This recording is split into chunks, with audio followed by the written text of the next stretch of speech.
Kuna stori yenye jumbe ndani yake katika mazungumzo yangu dhidi ya mzee mmoja hivi. Aliniambia kwenye maisha nidhamu itakufikisha mbali kuliko connection. Akaniambia, kijana wangu,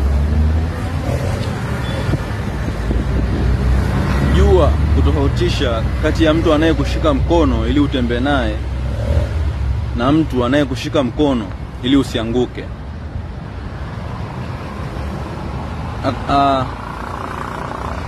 Akaniambia usiwe mpweke, jipe kipaumbele. Watu wanaondoka, vitu vinaweza kupotea, ila wewe utabaki. Unaona? Akapiga fundo moja la maji, kisha akasema, waamini watu wako wa karibu, ila usiwambie kila kitu kukuhusu wewe.